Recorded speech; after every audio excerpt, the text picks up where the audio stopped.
I just noticed and nearly stood on that. He's brought in a moose. He usually brings them in alive and get them, catch them and put them back out.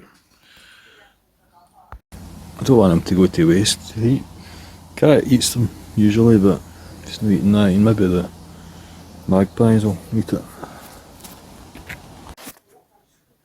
See what the magpie does with that moose. Just thinking about it, alright. Got the moose. There you go. Stephen's still there. It's exciting stuff. It's all happening.